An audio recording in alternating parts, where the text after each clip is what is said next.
Pokémon. The Pokémon School. Chapter 1. Alola Adventure. Yippee! Hoo! Ash yelled. Awesome! Ash grinned as he gazed out at the wide, blue ocean. He felt a splash of water on his face. Melee Island, one of several islands in the Alola region, was the perfect place for a holiday. He had Pikachu, his best friend and beloved Pokémon, on his shoulder. The island's sun was warm and bright. What could be better? The answer, zipping over the waves while riding a super cool Sharpedo. Sharpedo was the famous Alola Pokémon jet ski.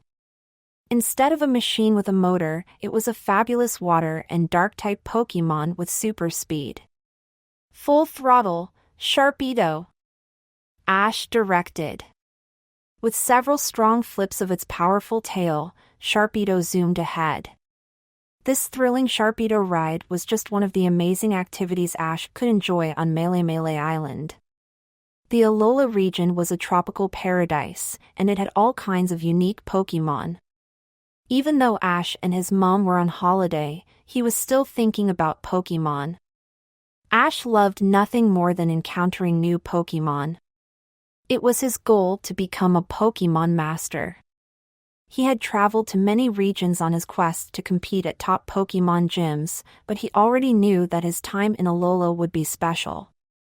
While Ash and his mom were on Melee Island, they had an important role task.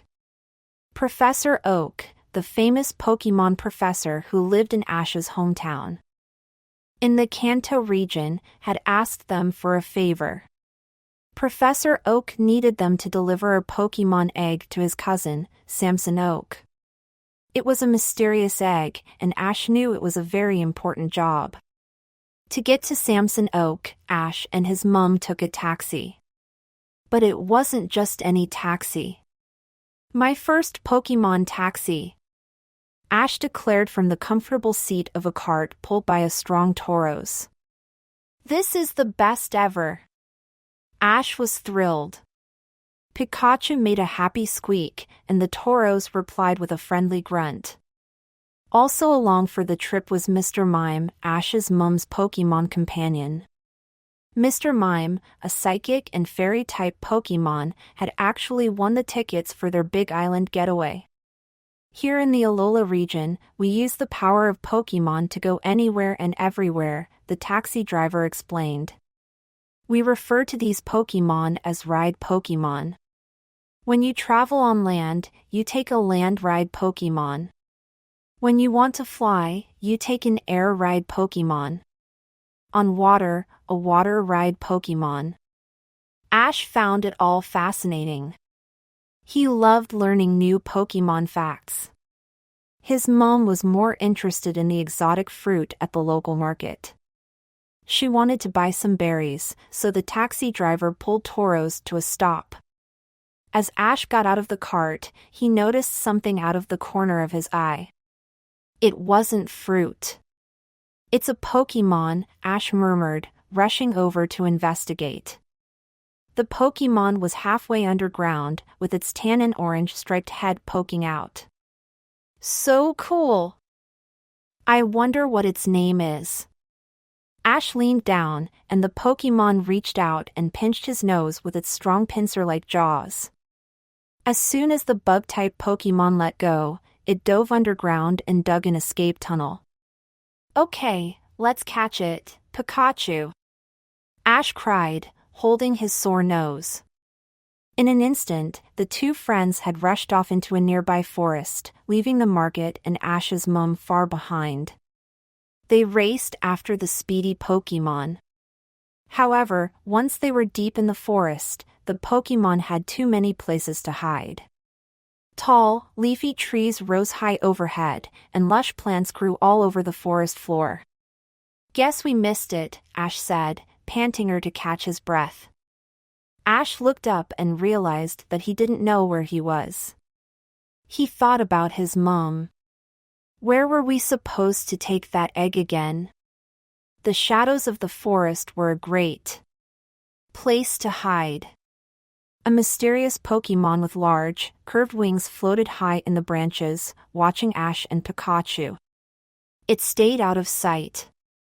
Just then, another Pokémon appeared. It was almost twice as tall as Ash and nearly 3 times as wide. And it was very, very pink. "Oh, wow," Ash said with a gasp. "Pika!" Pikachu chirped in agreement.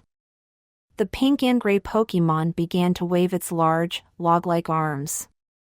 "Look, it's waving," exclaimed Ash, approaching slowly.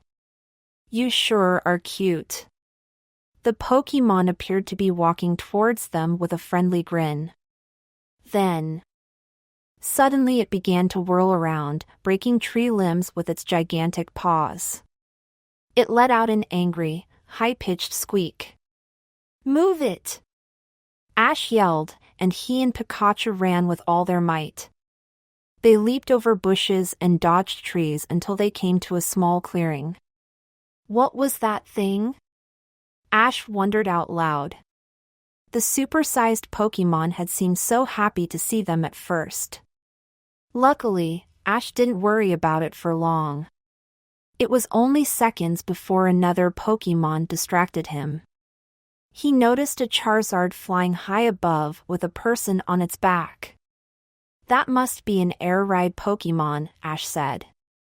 "That's awesome. Pikachu, let's follow it."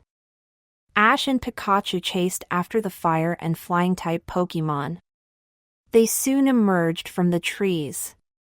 Ash stopped and took in the sight. Before him was a large field with a track around it. There were several grand buildings with thatched roofs and outdoor walkways. The grounds also included a lake and lots of tall palm trees. It was beautiful. And the best part? There were Pokémon everywhere. Ash stepped forwards in awe. He didn't look before he crossed the track, and 3 racing Tauros came barreling full steam ahead, nearly trampling him. A girl with long blonde hair hurried towards him. "Are you okay?" she asked, no worried. Pikachu rushed forward to check on him, too. Ash laughed it off as he stood up. "Actually, I'm good at dealing with Tauros. See, I've caught some." Soon, all the Tauros and their riders joined them, too. They all looked concerned. "What is this place?" Ash asked. "It's the Pokémon school," said a girl named Mallow. "The Pokémon school," Ash repeated slowly. Wow. Chapter 2. Meet the crew. "I've heard of the Pokémon school."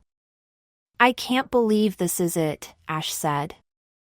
"I'll show you around," Mallow offered. She grabbed Ash by the hand and tugged. On her shoulder she had a small round grass-type Pokémon called Bounsweet. It had a green stem on top of its head and gave off a deliciously sweet smell. Mallow practically dragged Ash into one of the big buildings. All around, there were kids and Pokémon studying or playing games. Ash could hardly believe it when Mallow took him into a large room filled with ancient Pokémon skeletons. There were flying Pokémon skeletons hanging from the ceiling, and there were other Pokémon skeletons, built bone by bone, on display on the wooden floor. "This is great!" Ash exclaimed. "Where am I again?" Mallow giggled. "I told you. It's the Pokémon school. It's a place where Pokémon and students all study together." Next, Mallow knocked on a closed door. "Principal, sir," she called out. "I brought a new student." Ash didn't have time to explain that he wasn't a new student before the door opened. Inside the office, Ash saw a man and his mom. "Ash! You finally made it," his mom said. Ash realized that his mom had come to the school, too, on their errand for Professor Oak. "Alola, Ash," said the man, who looked very familiar. Welcome to the Pokémon School, home of SO Rock and Roll. Ash was confused. Professor Oak, he said. What are you doing here? The man laughed out loud. People tell me we look alike. The name is Samson Oak. Ash realized that this man was Professor Oak's cousin, the person who was expecting the egg that he and his mom had brought all the way from Pallet Town. He's the Pokémon school principal, Mallow explained. Nice to meet CHU. Samson Oak said, making eye contact with Pikachu. He always makes jokes, Mallow said, slightly embarrassed. He's always playing around with Pokémon names. We all need a little fun, Principal Oak said, smiling. He set out to contact his cousin, Professor Oak. He wanted to tell him that the egg had arrived safe and sound. Say, Principal Oak, sir, Mallow began. May I show Ash around the campus? Ash held his breath, feeling hopeful. Of course. Porygon your way. Ash was already getting used to the way of putting Pokémon principals odd names into everything, he said. Porygon was a virtual Pokémon from his home region of Kanto. Now, this is our classroom, Mallow said, as they entered a gigantic room with high ceilings and windows open to the tropical air. Hi, said a young man. He was wearing a lab coat, board shorts, and a cap. A big alola to you all. Professor Kukui. Mallow looked happy to see him. Professor? Ash mumbled. He didn't know any professors who wore a lab coat without a shirt. Yeah, he's our teacher. Professor, I'd like you to meet Ash, Mallow said. Principal Oak just filled me in, the teacher said. Hi, Ash and Pikachu. I hope you enjoy your visit here. Ash was pretty sure he would. Thanks you. When Mallow, Ash and Pikachu went outside, they noticed the same Charizard too that Ash had originally followed out of the forest, and the guy who had been riding in it was there. That's Kiawe, Mallow said.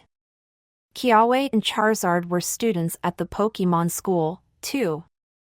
Soon they were joined by the same group of students that Ash had met when he first arrived on school grounds. Mallow introduced Lily, the girl with the long blonde hair who had first approached him, Lana, who always carried Poplio, the sea lion Pokémon, in her arms, and Sophocles and the roly-poly Pokémon Togedemaru, who both looked very alike. With Kiawe and Mallow, that was the Pokémon school class. Professor Kukui had come down to meet his students. Ash noticed a cool band around Kiawe's wrist. It contained a crystal. Professor Kukui explained that the band was called a Z-ring. It was made of square metal plates, with a crystal in the center of the largest plate. Kiawe had earned the Z-ring in a ceremony called the Island Challenge, and now he and his Charizard were able to do an epic, overpowering move called a Z-move. There was so much to learn about the Pokémon of the Alola region. Ash hoped he and Pikachu would have enough time on their holiday to learn it all. Chapter 3. Tapu Koko Spirit Guardian. Ash was chatting to the students outside the Pokémon school when he saw something flash by in the air. It was colorful, with bright patterns, and it was fast. The sight of it gave him a thrill. Then it disappeared behind a cluster of trees. Who's that Pokémon? Ash asked. Pokémon? Sophocles questioned, looking all around. I don't see anything, Mallow said. But Ash knew he had seen it. It was odd, but he felt sure that the Pokémon had been watching them. It was just there, he insisted. It was a Pokémon for sure. It was yellow, about this big. Ash motioned with his arms. It had a big orange crest on its head.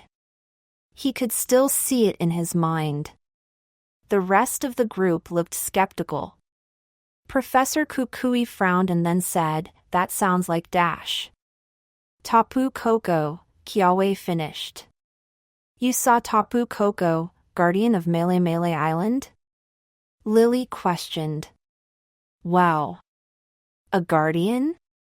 That's what that was?" Ash replied. He sounded equally stunned. Little did they know that Tapu Koko had been watching Ash. Earlier that day, Tapu Koko had seen Ash in the forest. It was interested in Ash's fascination with Pokémon.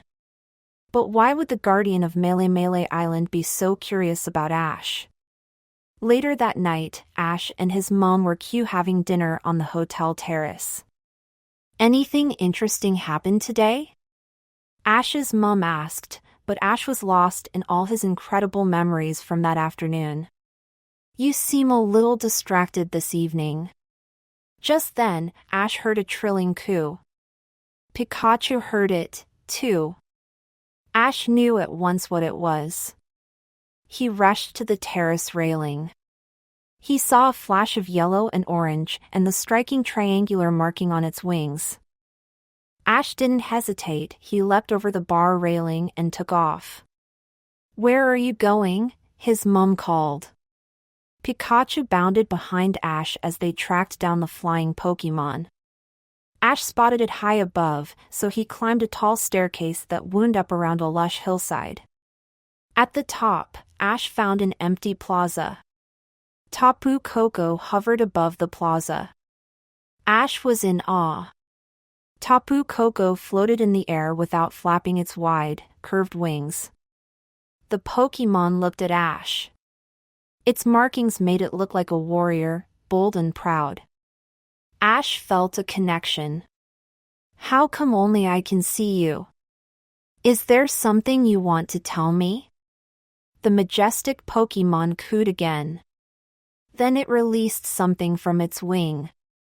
It was a band with a brilliant crystal at the center. "Whoa, that looks like the earring Kiawe was wearing," Ash said. He looked up at the spirit guardian. Tapu Koko nodded. When Ash reached out and grabbed the band, it sent a rush of electricity through him. A gleaming light circled the earring. Ash could tell it was powerful, but he didn't fully understand why. He had many more questions, but the spirit guardian gracefully flew away, leaving Ash and Pikachu alone. Chapter 4. Electrium Z.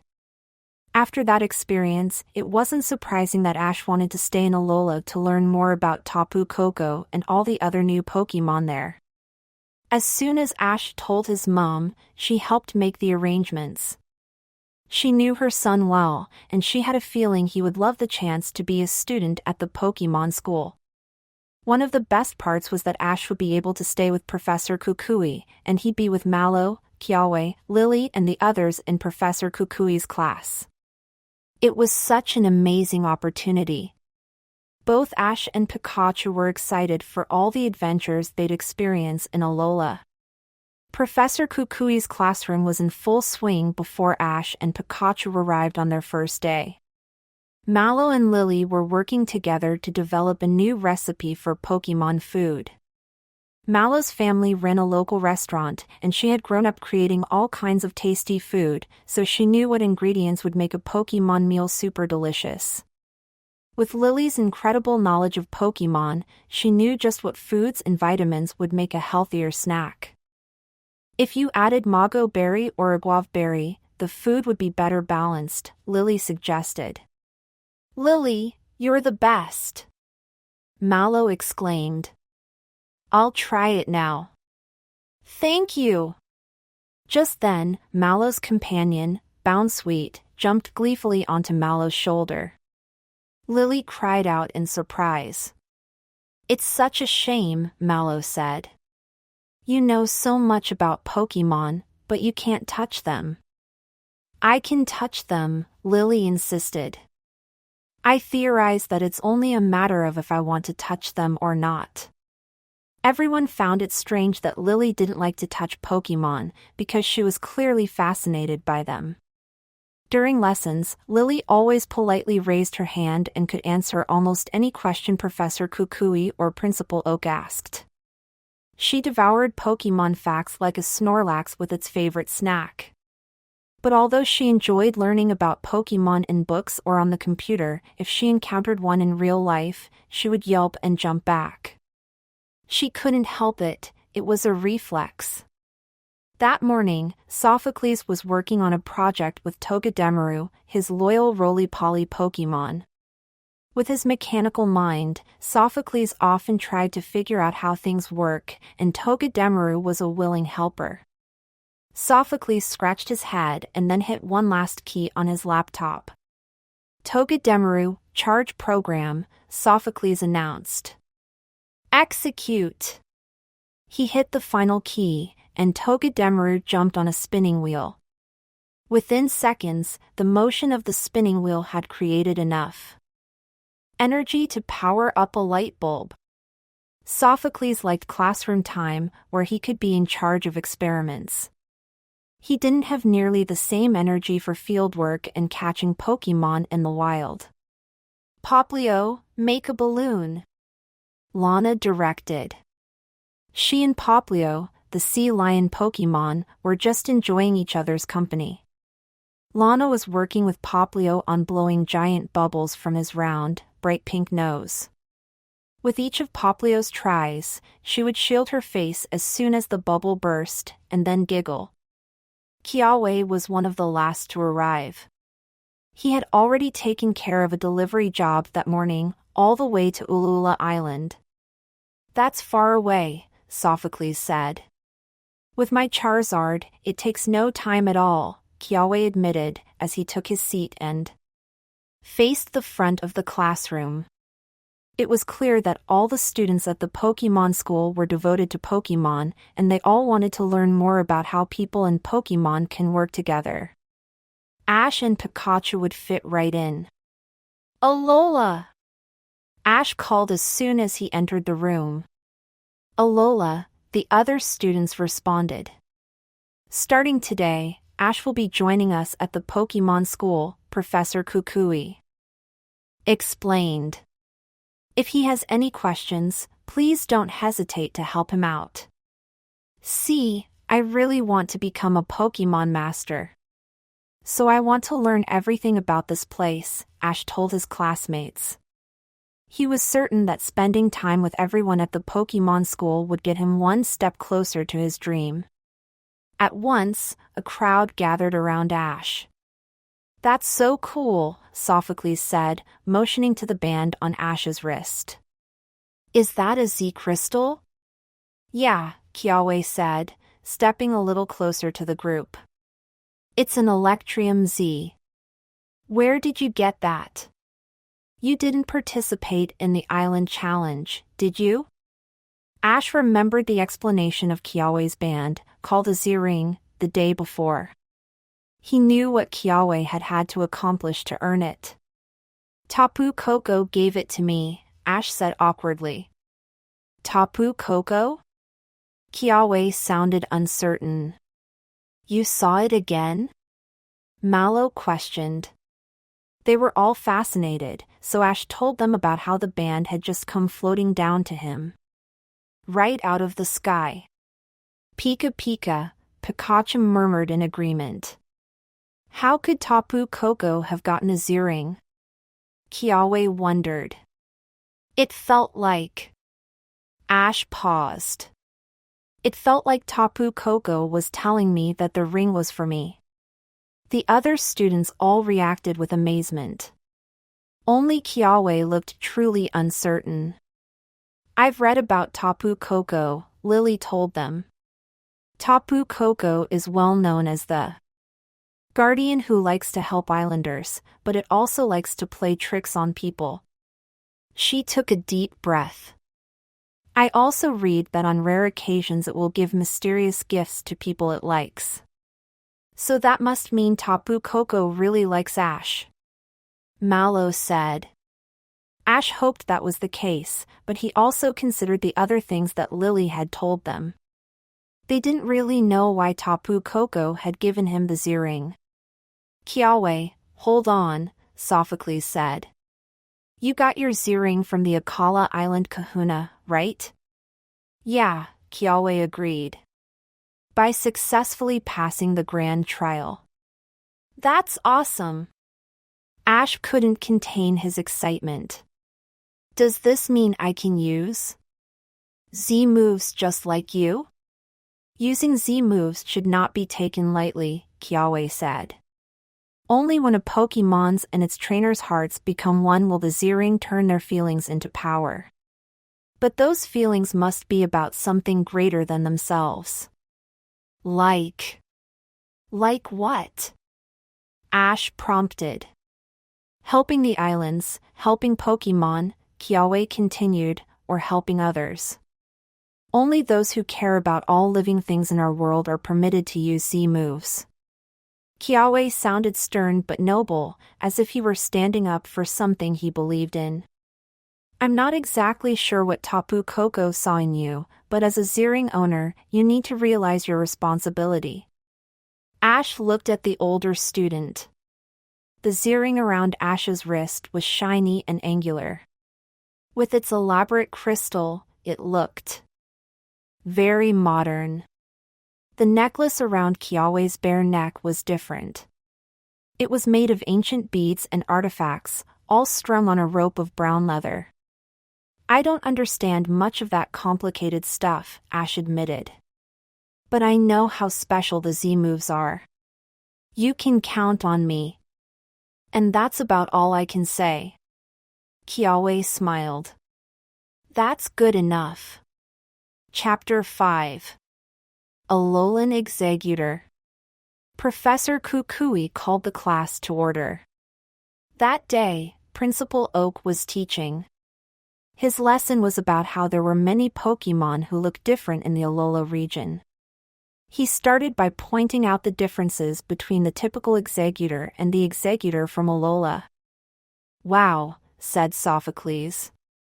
Their heights are totally different.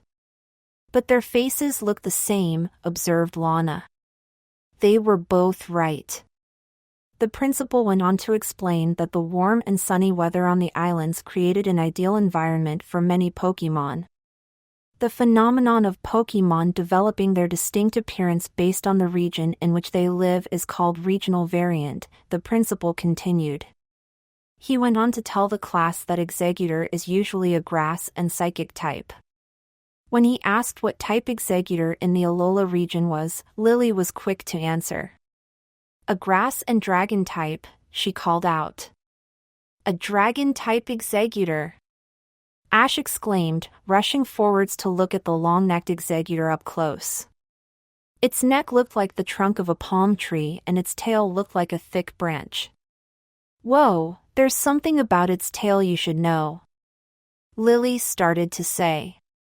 But Ash was already reaching out to touch the Pokémon's long tail. Quick as a flash, Executor curved the end of its tail around to face Ash, and that was interesting, because the tail had a face of its own. The face was round and lime green, with puckered lips and a foul expression. In an instant, the tail whipped back and lashed out at Ash, flinging him into the air. Ash smashed into a bookcase ladder, smacking against each rung as he fell. Bam, bam, bam, bam, bam. Oh, brother, Kiawe muttered. Finally, Ash caught one of the ladder rungs so he didn't crash onto the floor. The tail of the Executor has a mind of its own, Lily informed them. You need to be careful in case it decides to attack, which is what I was trying to say before. Ash slid down to the floor. Next time, get to the point a little sooner, okay? It was clear Ash had a lot to learn about regional Pokémon, and he'd probably have to work hard to catch up with his classmates. But a spanking by a grass and dragon-type Executor's tail was not going to stop him. Luckily, Professor Kukui made up for the trying day with a delicious meal back at his house.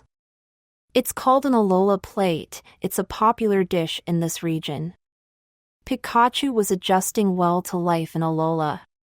It had made fast friends with Professor Kukui's favorite Pokémon, Rockruff. Rockruff was a puppy Pokémon and it had a long history of living in harmony with people. This Rockruff liked to snuggle up to Ash and Pikachu, rubbing the rocks on its neck against them. The next morning, Professor Kukui had already left for school when Ash woke up. Ash realized that he was running late, and it was only his second day. As he raced along the road, Pikachu bounded close behind. As soon as they had reached the school's grand archway, they saw something blocking the entrance. Ash ran right into an object that was almost clear and felt like rubber. Whatever it was expanding and pushing Ash away. Suddenly it popped, and Ash and Pikachu fell backwards to the ground. What was that? Ash exclaimed, curious. One by one, Ash's classmates appeared, looking very proud of themselves. When Ash saw Poplio there, he realized that he had run into one of the sea lion Pokémon's giant bubbles. But why? Alola surprise! Mallow, Lily, and Lana yelled together. Did we surprise you? Kiawe asked, offering Ash a hand up. You can say that again, Ash admitted. First off, Mallow began, we decided today would be the perfect day to have a surprise welcome party for you. And that's just the first surprise. And next, Sophocles added in a gruff voice, Togedemaru and I want to challenge you. Challenge? Ash said hopefully. A Pokémon battle, right? Ash was thrilled at the idea of a real Pokémon battle. He and Pikachu made such a good team, and it would be a great way of proving himself in front of his new classmates. Okay, Sophocles, I accept your challenge. Right, Pikachu? Pika! Pikachu offered an excited squeak. Ash and Pikachu were ready to show their iBoDA stuff. Chapter 6. Challenge time. Ash and Pikachu looked at each other. They were both in their battle stance, but then they noticed two giant tubs of balloons. Sophocles stepped in front of one of the tubs and crossed his arms. Togedemaru was perched on his head. Ash and Pikachu realized that it was not going to be an ordinary Pokémon battle, but a kind of carnival game. What a bummer! Whichever team pops all the balloons first wins the game, Mallow announced. Ready, Kiawe directed. Go! Ash and Pikachu went in with a good attitude, but they struggled to pop even one balloon. Meanwhile, Sophocles was using the sharp spines on Togedemaru's back to pierce one balloon after another. Pop, pop, pop! When Lily told them they could use Pokémon powers, Ash jumped at the opportunity. Let's pop them all with Thunderbolt, he said.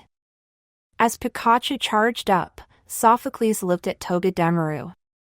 All right, this is our chance. Pikachu shot into the air and blasted off a strong Thunderbolt move, but the bolt didn't zoom towards the balloons. Instead, Togedemaru seemed to absorb all the charge. The roly-poly Pokémon spun around the balloon tub in a super-fast whirl, bursting one balloon after another. Hey, what's that all about? Ash asked. Here's the deal, Sophocles explained. Togedemaru's ability is Lightning Rod. It absorbs lightning bolts with its spines. Then, it releases those lightning bolts as a move. Wow!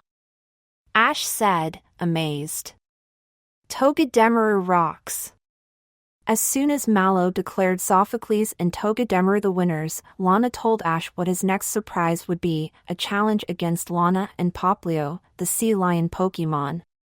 It was going to be a Pokémon aquathlon, a competition where the contestants run and then swim. On land, Pikachu took a considerable lead. As Pikachu dove into the ocean, Ash yelled, "That's great, we're winning. Head for the finish line. But although Pikachu was speedy, Poplio was made for swimming. It had long fins for pushing through the water, and its body was aerodynamic. It took very little time for Poplio to overtake Pikachu. Poplio leaped triumphantly out of the water. Poplio can swim at speeds of 25 miles per hour, Lily stated. Very impressive. I can't believe how fast Poplio can move, Ash admitted. When Pikachu paddled up to land at last, Ash greeted him with a warm, dry towel. Great, Pikachu. You rocked it. The next challenge was a Tauros race against Kiawe. This really was not like any other school Ash had attended. While the race was close, Ash came up short. When he dismounted, he gave Tauros a big pat. Thanks, Ash said. You're awesome. Pika! Pikachu ran towards Ash. Thanks for cheering me on, buddy, Ash said. But Pikachu was no longer looking at him. Ash turned around to see that Professor Kukui was approaching them with Rockruff. You're now looking at your fifth surprise, the professor said. If Pikachu agrees, let's battle. Ash could hardly believe it. Whoa, a battle against Professor Kukui. Pikachu bounded onto Ash's shoulder in excitement. Before that, Mallow added, I'm going to prepare us all a little lunch. All Ash really wanted was a Pokémon battle, but all of a sudden. Come to think of it, he admitted. I'm starving. At Mallow's family's restaurant, they all got their fill. Delish, said Ash, looking at all the colorful platters of food. Mallow's restaurant is really good, agreed Sophocles. I don't like eating ID anywhere else. Even the Pokémon had a tasty and healthy meal. They all ate off the same large plate. Just as Ash was going to take another big bite, a high trill carried over the wind to the restaurant porch. What was that? Ash mumbled, even USD, though he was pretty sure what the sound was. He stood up and walked over to the edge of the porch, gazing into the forest. Suddenly, there was a gentle swishing sound, and Tapu Koko appeared right in front of Ash. His classmates all gasped in surprise. Mele's island guardian. Lily whispered in awe. Tapu Koko. What a sight! Mallow said. Beautiful, Lana agreed. All the Pokémon murmured in excitement, too. Here was Tapu Koko, hovering before them face to face with Ash. The spirit guardian regarded him with an intense gaze. It's great to see you, Ash said. I didn't get a chance to thank you for the ring. So, thank you. Ash held up his arm to show the spirit guardian that he was wearing it. Tapu Koko answered with an inquisitive chirp. With a speedy swoosh, Tapu Koko rushed forward and snatched Ash's cap from his head, holding it tight in its sharp beak. Then it darted all around the porch. It's so fast, I can't see it, Ash said. Tapu Koko dashed around playfully and dropped the cap on Pikachu's head. Then Tapu Koko grabbed the hat back and jetted off into the forest. Even though it glided with great speed, it was nearly silent. The students and their Pokémon stared in amazement as it flew into the forest. Chapter 7.